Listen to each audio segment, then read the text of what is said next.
जीवन में जप, तप और व्रत का क्या महत्व है। पहले जप के बारे में जानते हैं और उसके महत्व के बारे में जानते हैं। किसी भी मंत्र की पुनरावृत्ति, बार बार उस मंत्र को दोहराना जप कहलाता है। जैसे ओम शिवाय नमः, बार बार आप कह रहे हैं, चाहे सांसों के साथ कह रहे हैं या ऐसे ही कह रहे हैं, ओम शिवाय नमः, ओम शिवाय नमः, ओम हनुमते नमः, ओम हनुमते नमः। या 12 अक्षर मंत्र है, ओम भगवते वासुदेवाय, ओम भगवते वासुदेवाय। तो जो भी मंत्र आप बार बार दोहराते हैं तो उसका नाम जप है। कुछ लोग माला के साथ काउंट करते हैं तो उससे भी कर सकते हैं, बिना माला के भी कर सकते हैं। कुछ सांसों के साथ मंत्र को जोड़ करके करते हैं, बिना सांसों के भी कर सकते हैं। तो कुल मिलाकर के किसी भी मंत्र की पुनरावृत्ति जप है। किस लिए जप करते हैं? नाना प्रकार के जप होते हैं। कुछ गुरु आपको मंत्र देता है या वैसे भी आप मंत्र चुन सकते हैं। तो कुछ मंत्र सिद्ध मंत्र होते हैं। सिद्ध मंत्र का अर्थ हुआ कि किसी संत ने, किसी सूफी ने, किसी ऋषि ने उस मंत्र को विशेष शक्ति की प्राप्ति के लिए उसको दिया है किसी को, तो उसको सिद्ध मंत्र कहते हैं। अर्थात कि उस मंत्र को एक निश्चित संख्या में करने से सिद्धि प्राप्त होती है और उस मंत्र के द्वारा जो शक्ति निहित है वह शक्ति आप में आती है। तो उस सिद्ध मंत्र को इसलिए करते हैं कि लोक कल्याण के लिए उसका उपयोग किया जा सके, किसी की रक्षा के लिए किया जा सके, किसी के धन धान्य की प्राप्ति के लिए किया जा सके, किसी के स्वास्थ्य के लिए किया जा सके, किसी के अल्प मृत्यु योग है तो उसकी रक्षा के लिए किया जा सके। जैसे महामृत्युंजय मंत्र है, तो महामृत्युंजय मंत्र भगवान शिव के लिए जपा जाता है और एक निश्चित संख्या में उसको करने से जो अल्प मृत्यु योग है या मृत्यु योग है उसको टाला जा सकता है। क्योंकि भगवान शक्ति ही मृत्यु के देवता हैं, मृत्यु लोक के गवर्नर कह लो। तो उनको रिझाने से या उनके आवाहन करने से निश्चित रूप से जो मृत्यु योग है उस खास करके अल्प मृत्यु योग है उस पर नियंत्रण पाया जा सकता है। उसी तरह से कुछ खास सूफी मंत्र होते हैं जो नकारात्मक शक्तियाँ जब किसी को पोसेस कर लेती हैं तो उससे मुक्त करने में वे बहुत ही कारगर होते हैं।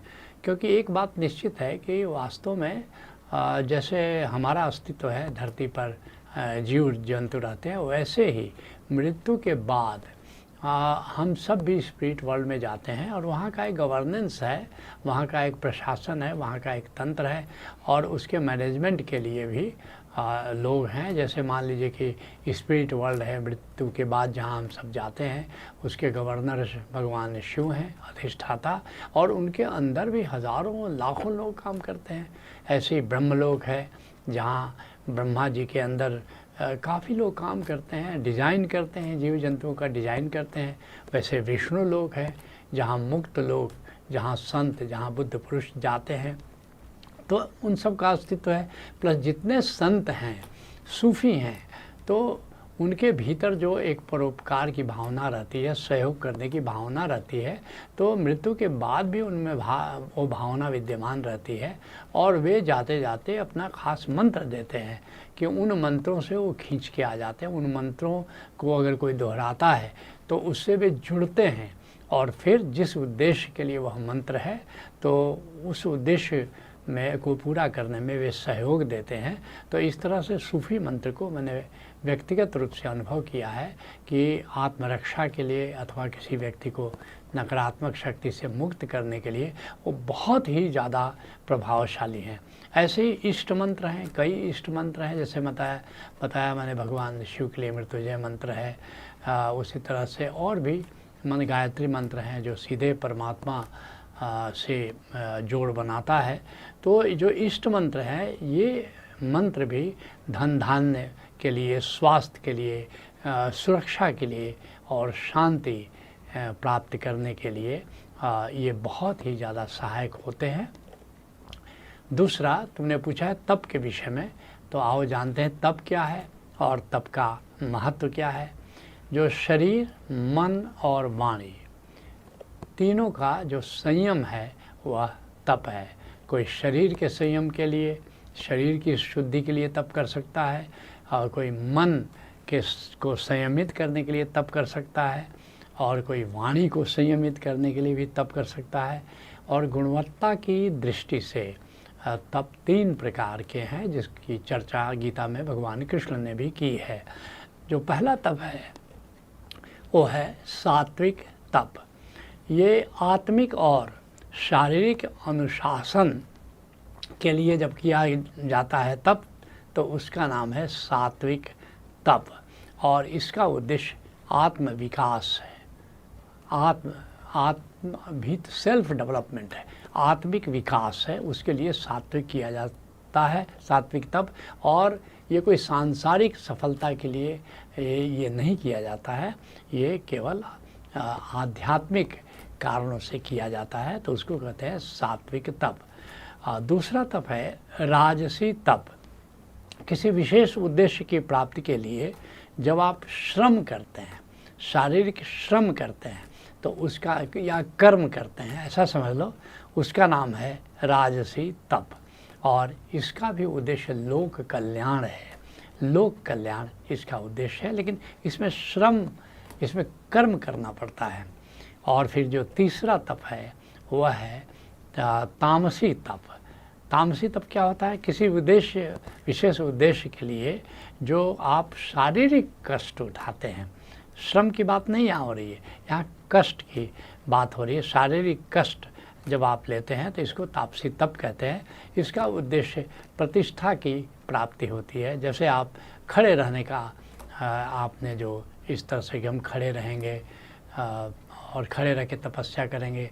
बहुत से लोग पानी में जा कर के तपस्या करते हैं। तपस्या भांति भांति की तपस्या के चर्चे हैं, आपने धर्म ग्रंथों में पढ़ा होगा। तो इसको तामसी तप कहते हैं। और इस तरह से जैसे हमने बताया कि जब आप सात्विक तप करते हैं तो उससे एक आत्म विकास होता है। जब आप राजसी तप करते हैं तो आप उससे लोक कल्याण कर सकते हैं। ऐसे ही शारीरिक कष्ट वाला जब तामसी तप आप करते हैं तो निश्चित रूप से आपकी प्रतिष्ठा बढ़ती है, लोग प्रभावित हो जाते हैं। तो इसका इस रूप में आपका तप का महत्व कह सकते हैं। इसके बाद आपने पूछा है व्रत के बारे में। तो व्रत क्या है और उसका महत्व क्या है, इसके बारे में भी हम जानेंगे। तो किसी विशेष उद्देश्य के लिए जब आप उपवास या संकल्प लेते हैं तो उसका नाम व्रत है। नाना प्रकार के व्रत प्रचलित है। जैसे हिंदू धर्म में एकादशी व्रत प्रचलित है।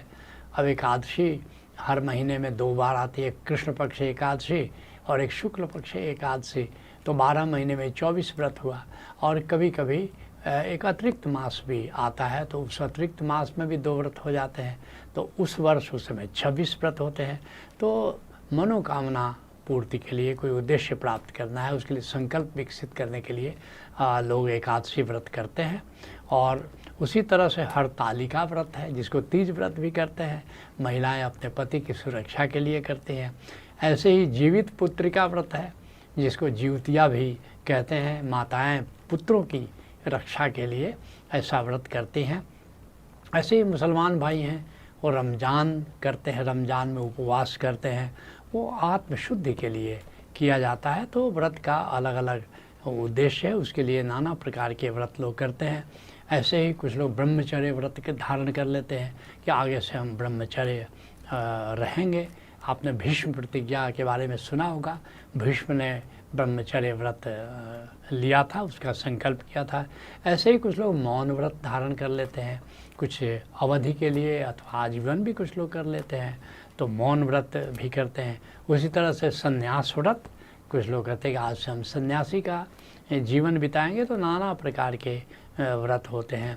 उसी तरह से प्रदोष व्रत है। वो प्रदोष व्रत भगवान शिव की आराधना के लिए किया जाता है, जिसका उद्देश्य मोक्ष की प्राप्ति है। तो ये बात निश्चित है कि चाहे आप किसी भी प्रकार का व्रत कर रहे हों, लेकिन एक बात सुनिश्चित है कि व्रत से व्यक्ति संकल्पवान होता है। और यह जो संकल्प है निश्चित रूप से आपको जीवन में सफलता दिलाती है। कुल मिलाकर के मैं कहना चाहूँगा कि जप है, तप है और व्रत है, उसके अपने उद्देश्य हैं, उसके अपने महत्व हैं, उसके अपने लाभ हैं।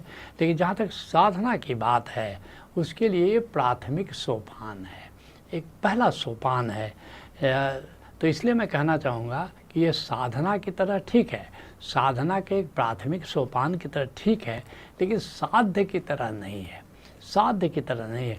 बहुत सारे लोग बस इसी पर रुक जाते हैं, तो इस पर रुकना नहीं है। जैसे आप पढ़ने के लिए जाते हैं, प्राथमिक स्कूल में जाते हैं, तो प्राइमरी स्कूल की तरह ठीक है, लेकिन कोई ज़िद पकड़ ले कि हम हायर क्लास में नहीं जाएंगे, तो निश्चित रूप से उसके लिए ये घातक है।